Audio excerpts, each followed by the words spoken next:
안녕하세요. 과학기술의 강국 미래를 꿈꾸는 신호 이원욱의 사인 과학기술정보통신방송위원장인 제가 현장을 찾아 만나는 과학기술인과의 대화를 통해 우리나라 국민들에게 알기 쉽게 과학의 이야기를 전달해 드리는 시간입니다. 첫 번째로 모시는 분 과연 누구일까요?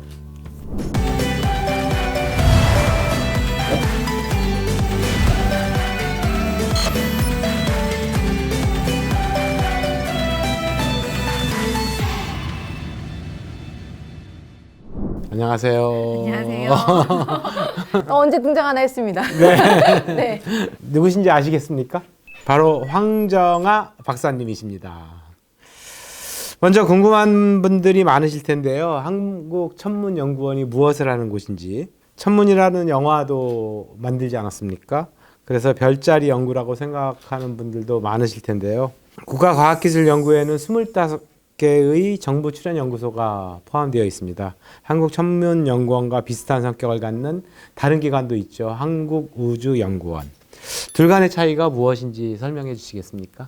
한국천문연구원을 줄여서 천문연이라고 이야기하는데, 천문연은 좀 더 과학에 가깝고 항공우주연구소, 항우연은 좀 더 공학에 가깝다고 생각하시면 돼요.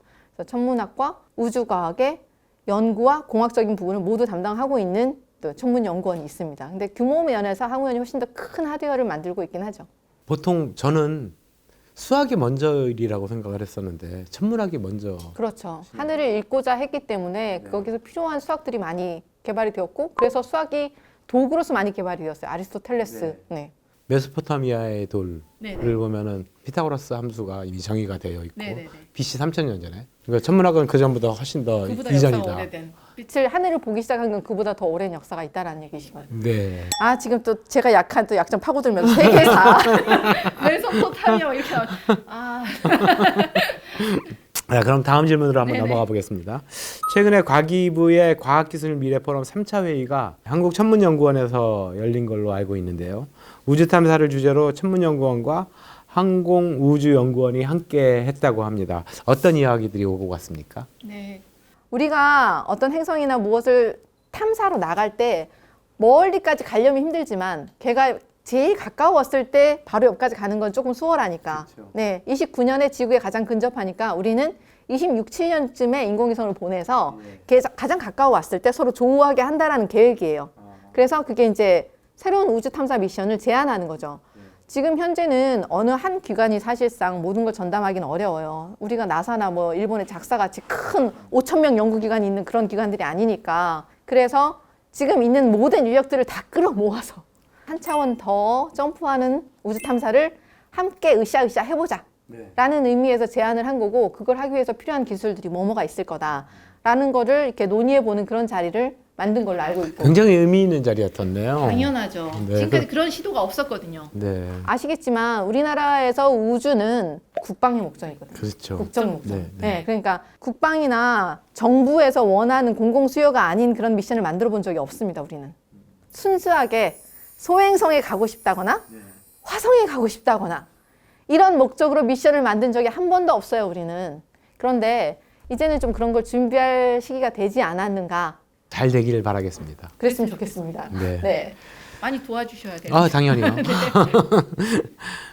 황정아 박사님께서는 천문연구원에서 하고 계신 일이 어떤 일이신지 한번 자세히 좀 말씀해 주시죠.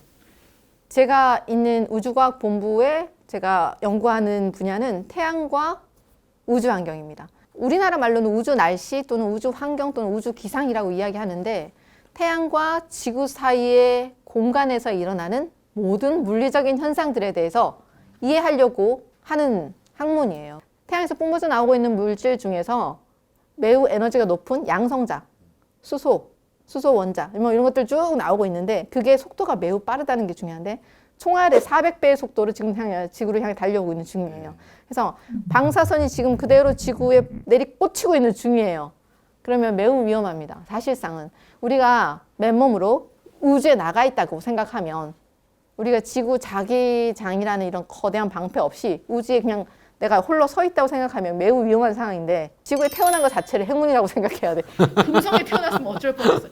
화성에 태어났으면 어쩔 뻔. 태어나자마자 죽을 뻔했는데 네, 지구에 태어나서 우리는 행운아 이렇게 외치고 시작해요. 우리는 행운아.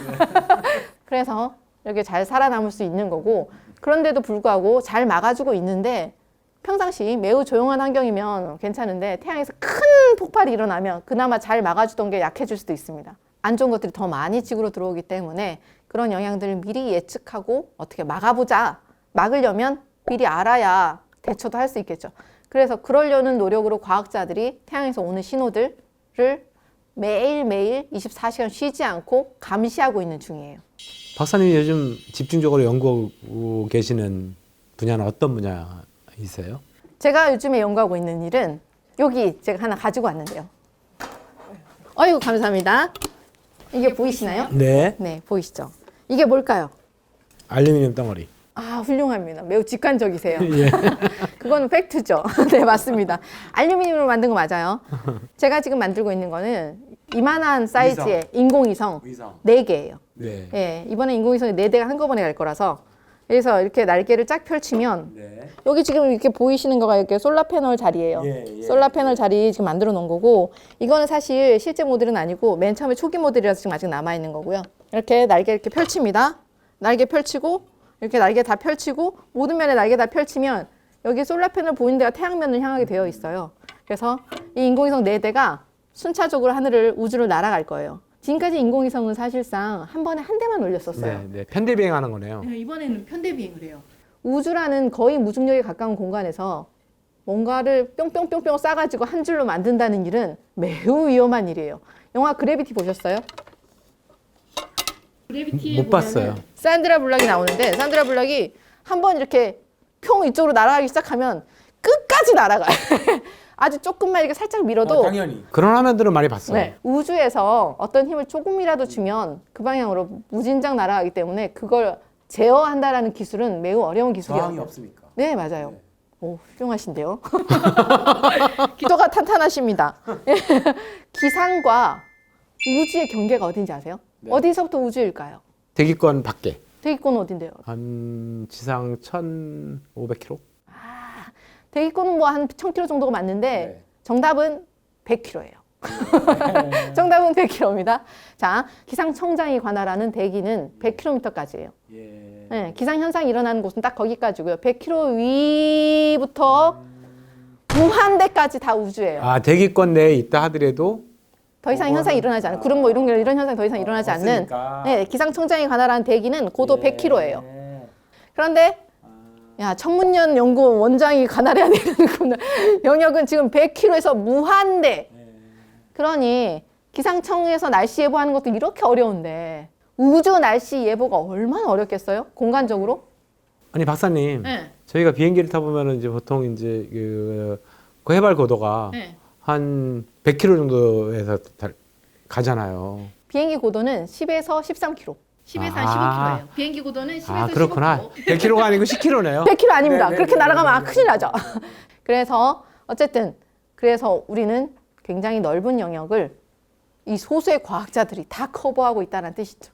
박수 한 번 먼저. 네, 감사합니다.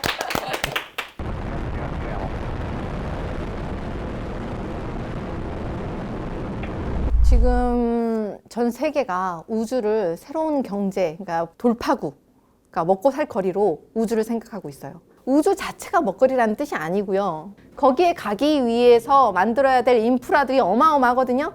연결되어 있는 다른 생태계들이 굉장히 많다는 뜻이에요. 그래서 하나의 큰 그러니까 미션 같은 게 가게 되면 그거에 연결되어 있는 산업계가 모조리 부흥하는 거거든요. 그래서 작은 나라들도 전부 다 우주를 가겠다고 꿈을 키우는 이유는 그걸 하면서 기반 기술들이 같이 성장하기 때문이에요.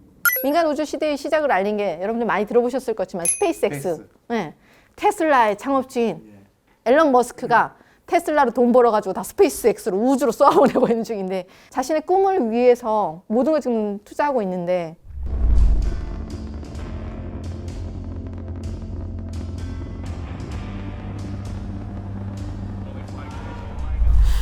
혹시 드라마 카이스트 보셨어요? 보기는 많이 봤죠. 그러니까 짤로. 먼저 우주가 유한하기 위해서는 두 가지가 증명되어야 돼. 첫째는 중심이 있어야 되고, 둘째는 가장자리가 있어야 된다는 거지. 그때 드라마 작가께서 송진아 작가님이셨는데 송진아 작가님이 드라마 카이스트 찍을 때 카이스트에 2년간 사셨어요, 기숙사에. 그래서 실제로 거기 있는 에피소드들을 모아 긁어 모아서 진짜 실제 있는 사건들을 다 쓰신 거였거든요.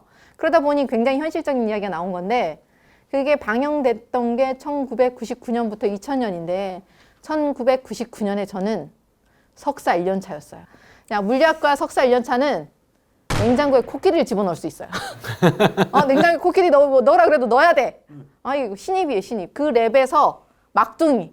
뭐든 다 할 수 있는. 그러니까 일을 배우는 완전히 신입이어서 뭐 드라마를 본다거나 옆에서 뭐 촬영을 한다거나 그런 거를 신경 쓸 틈이 전혀 없었고 일단 나 하나 사는 것도 급급해. 내가 곧 죽을 것 같은데 지금. 나의 생존에 직결된 문제이기 때문에 나는 내 일을 해야만 해. 안 그러면 선배들한테 혼날지도 모르니까. 오늘 한국천문연구원에서 황정아 박사님을 만났습니다. 이원욱의 쌓인 제1호였습니다.